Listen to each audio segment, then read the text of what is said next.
Assalamualaikum warahmatullahi wabarakatuh teman-teman sekalian. Semoga kita selalu diberi kesehatan lahir dan batin, dimudahkan segala urusan kita, dilancarkan rezeki kita, dan kita berharap kepada Allah semoga hajat kita dikabulkan oleh Allah Subhanahu wa taala. Amin Allahumma amin. Kemarin videonya Gus Aziz Jazuli itu saya hapus, jadi karena takut kena konten berulang. Jadi ada teman Gus Abdurrahman itu beliau ngasih saran mendingan dihapus, takut kena konten berulang. Sebenarnya saya juga punya kitabnya, apa yang dibaca oleh Gus Aziz Jazuli itu saya juga punya. Ini namanya Al-Kafi Al-Muntakhab fi Ilmin Nasab. Jadi beliau kan ketika itu menjelaskan tentang tentang kitab yang halaman 48 ketika menjelaskan tentang ma yufidu afdaliyatal ilmi bin nasab kan gitu ya. Nah, di situ kata beliau memang di dalam pertimbangan di dalam mentahqiq sebuah nasab itu adalah tempat dan juga waktu. Jadi al-makan dan juga az-zaman. Jadi di situ beliau mengatakan, di kitab ini dikatakan misalnya pertimbangan di dalam mentahrir sebuah nasab nih, untuk memverifikasi sebuah nasab kan kebenarannya itu pertama kali yang dipertimbangkan adalah tempatnya di mana dia berasal. Karena nanti ulama yang dari asal leluhurnya itu yang akan dipertimbangkan pendapatnya kan begitu.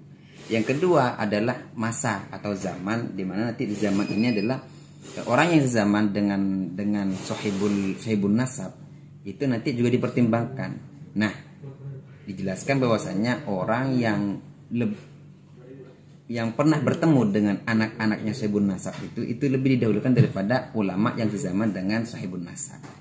Ya, lebih baiknya nanti lebih pasnya kalian bisa cek langsung di videonya Gus Aziz Jazuli ini, dan sebelumnya kita intro dulu. Ini gayanya Kak Adha official, kita intro dulu.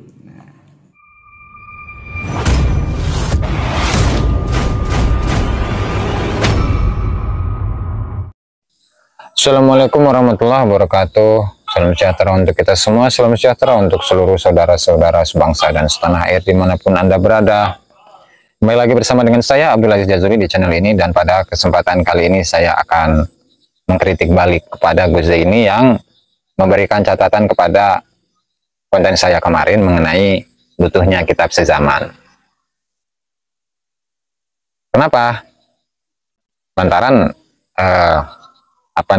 keterangan yang saya kutip dari kitab Al-Kafil Muntakhab fi Ilmin Nasab karya dari Abdurrahman bin Majid Al-Ghoroji itu seolah-olah tidak mensyaratkannya. Ini sebagaimana yang difahami oleh Gus ini ya. Atau dengan kata lain, teks ini justru menjadi bumerang untuk Kiai Imad yang mensyaratkan kitab sezaman.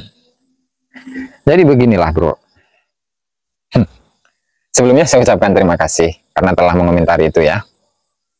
Dan barangkali ada sedikit catatan dari saya bahwa bahwa ketika Abdullah ini diperselisihkan nasabnya, dan Abdullah ini adalah seorang yang muhajir, berpindah dari satu tempat ke tempat lain, maka bagaimana cara mengisbatkannya? Itu kan? Oke.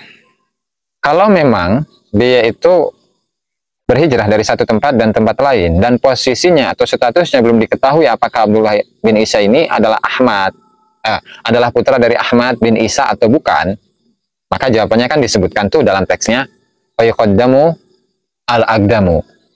Tetap yang didahulukan itu data yang paling tua. Sampai kapan? Ilal haddi al-mufdi lil ilmi ba'da husulil hiyazati wal istifadah, dan itu juga sudah dijelaskan oleh Gus Zaini dan tidak perlu diulang supaya ringkas. Lalu mengenai teks yang berikutnya, artinya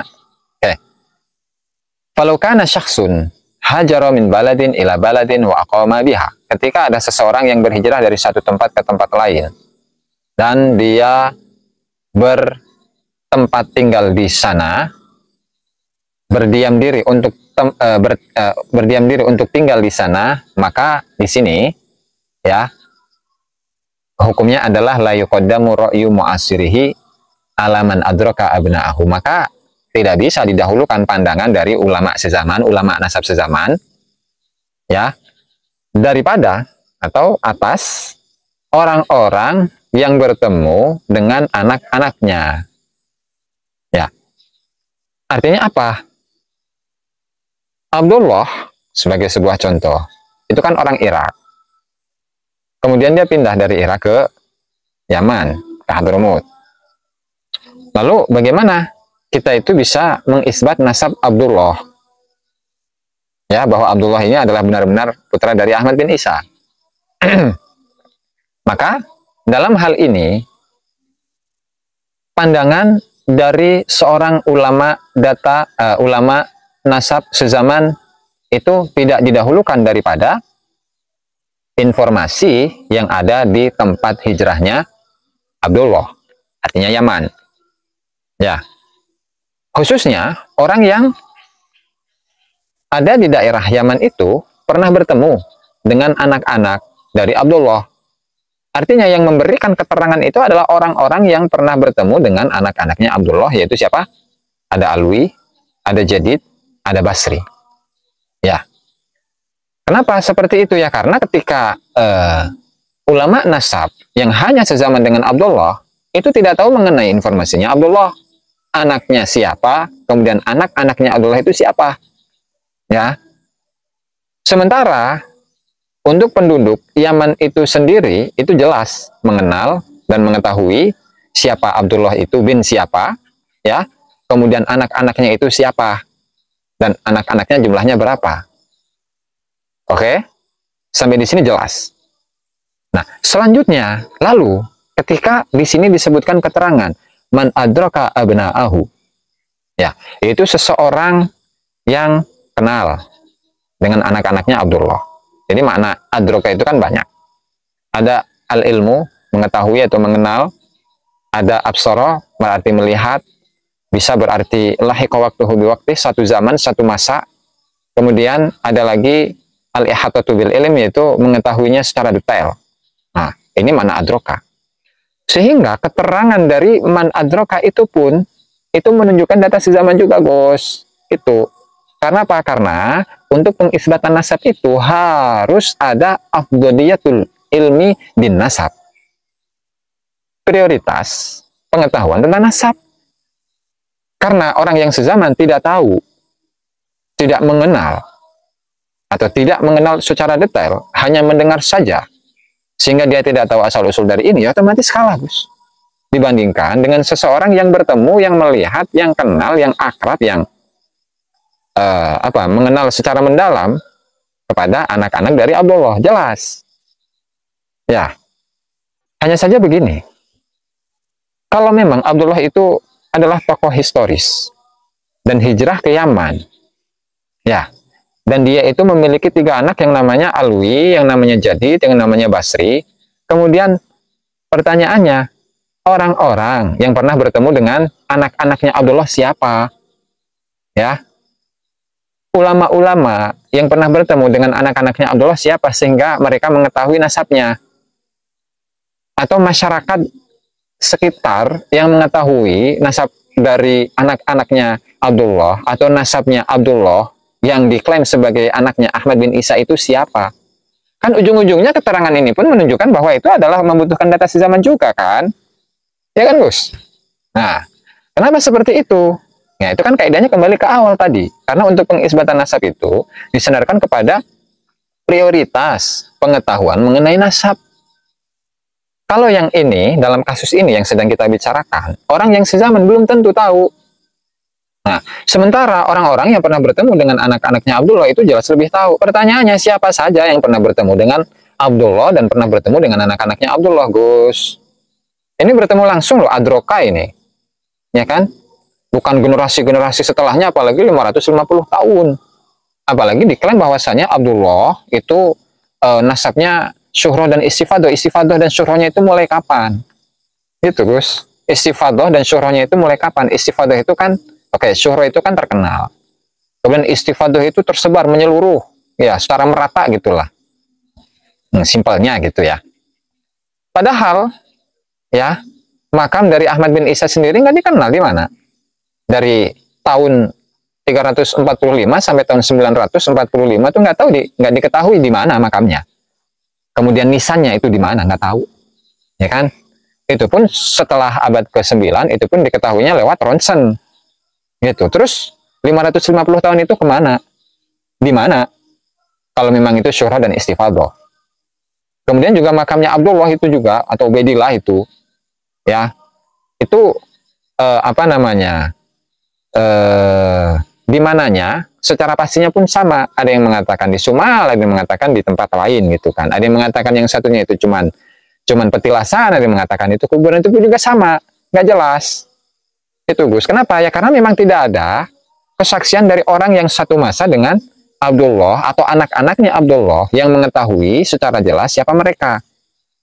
Kalau misalnya, ya, siapa Fahru Razi itu kan ada di abad atau menulis kitab Asy-Syajaratul Mubarakah itu kan di akhir-akhir abad ke-6 Hijriah.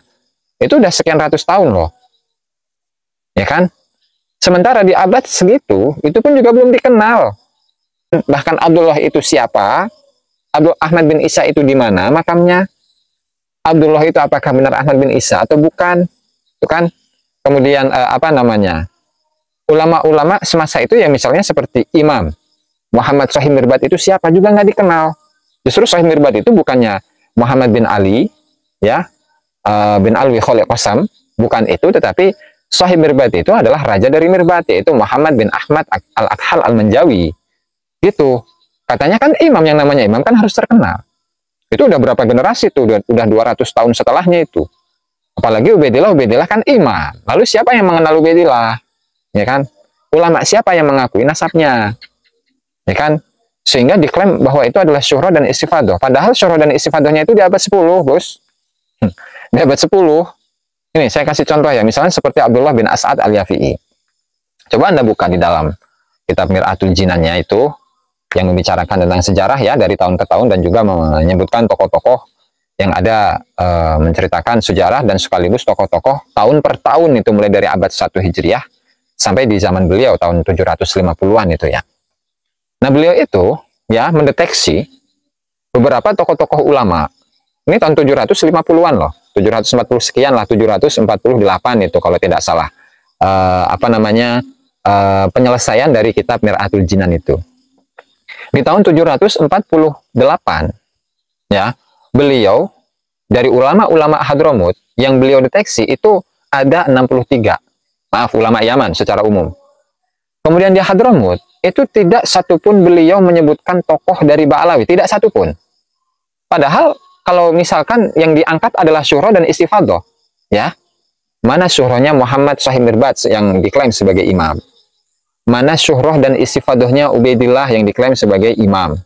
Nah, belum lagi tokoh-tokoh yang lain seperti Ali bin Alwi Khalid Qasam yang diklaim sebagai imam. Nah, belum lagi ini setelah masanya siapa, Muhammad bin Ali, siapa itu, Al-Faqihul Muqaddam kan? Itu sangat luar biasa terkenal kan saat itu. Kok tidak didata sama sekali oleh Abdullah bin As'ad Al-Yafi'i di dalam Mir'atul Jinan? Ini tahun 748 loh. Kita menguji syuhra dan istifadahnya ini emang benar-benar atau hanya sekedar klaim? Ya. Padahal dari tahun berapa, 345 sampai ke 748 itu 300 tahun udah itu, Gus. Tapi syuhrahnya mana? Istifadahnya mana? Bahkan tokoh-tokoh yang disebut sama sekali nggak dikenal, Gus. Gimana ini? Waduh.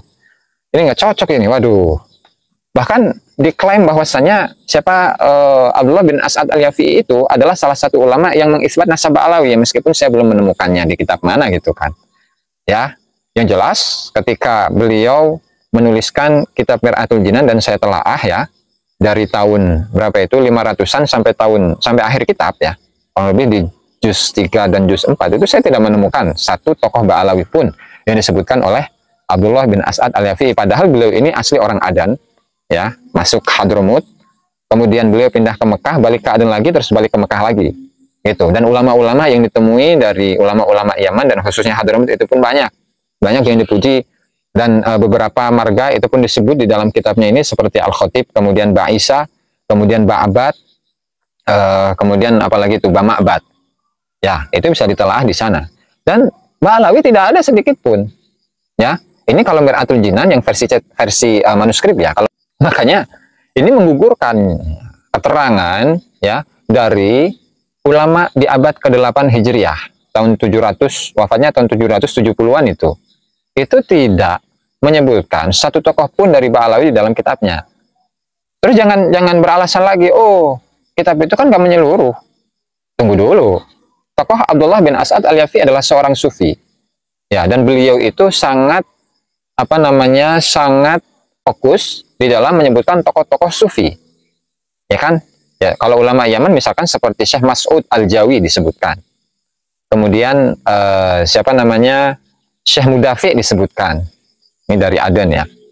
Kemudian Syekh Ismail Al-Hadrami disebutkan, Syekh Muhammad bin Ismail Al-Hadrami disebutkan, Syekh Muhammad bin Ujal disebutkan dari Zabid.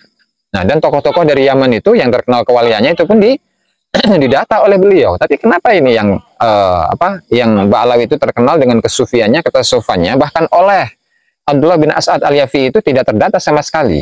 Jadi syuhrah dan istifadah setelah 300 tahun, yaitu di masanya Abdullah bin As'ad al-Yafi itu mana, Gus? Sementara kalau kita kembali kepada redaksi dari kitab ini, itu man adroka abna'ahu, seseorang yang bertemu, yang melihat, yang kenal, yang akrab dengan anak-anaknya. Ya, ini pun nggak ada. Justru ini membuktikan bahwa kitab sezaman pun dibutuhkan ini, Gus, atau keterangan atau kesaksian sezaman itu dibutuhkan. Sementara mana? Nggak ada. Kan misalnya ketika kita itu ke kitab Tasbitul Fuad, di situ ada 2 kali isbat itu. Katanya yang pertama itu di masa Abdullah. Ya, di masa Abdullah yang pergi ke haji, kemudian di sana mengisbatkan nasab, kemudian di masanya Ali bin Muhammad bin Jadid, ya. Tapi siapa ulama-ulama yang disebutkan oleh atau ulama-ulama di masa itu yang menyaksikan akan pengisbatan nasab tersebut? Nggak ada, Gus. Jadi dari sini udahlah sudah gugur itu syuhrah dan istifadahnya itu. Udah gugur, Gus. Kemudian orang-orang yang man adroka abna'ahu itu pun juga nggak ada. Nah, maka tetap sampai sekarang itu dibutuhkan kitab sezaman. Udahlah. Nah, barangkali itu saja yang saya sampaikan pada konten ini. Kurang dan lebihnya saya mohon maaf. Wallahu al-muwaffiq ila aqwamit thoriq. Wassalamualaikum warahmatullahi wabarakatuh. Jadi jelas ya apa yang sudah disampaikan oleh Gus Aziz Jazuli mengenai dengan mengisbat sebuah nasab, yaitu ada tempat, ada waktu, dan orang yang sezaman, ulama nasab yang sezaman dengan sahibun nasab itu lebih mendahulukan orang sumber berita dengan orang yang sudah pernah bertemu dengan putra-putra sahibun nasab.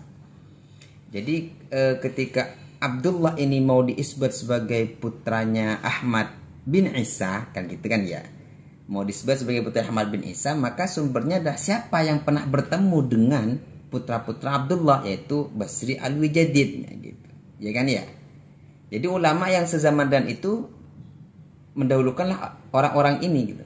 Kalau memang ada, artinya ketika orang-orang yang pernah bertemu menjadi narasumber terhadap keabsahan bahwasanya memang Abdullah sebagai putra Ahmad bin Isa, yaitu orang-orang yang pernah bertemu dengan anak-anaknya Abdullah, yaitu Basri al-Wijadid. Lalu siapa ulama yang pernah bertemu dengan mereka ini? Gitu. Kalau berkenan dengan waktu tempat, ya berarti kan siapa ulama yang menetapkan bahwasanya Abdullah itu sebagai putra Ahmad bin Isa pada orang-orang yang ulama-ulama yang ada di Irak, gitu. Karena memang aslinya kan dari Irak. Jadi begitu teman-teman ya. Jadi begitu apa yang disampaikan oleh Gus Jazuli ini mengenai tentang cara atau pengertian ibarat yang ada dalam kitab Al-Kafi Al-Muntakhab fi Ilmin Nasab. Demikian kurang lebihnya. Wassalamualaikum warahmatullahi wabarakatuh.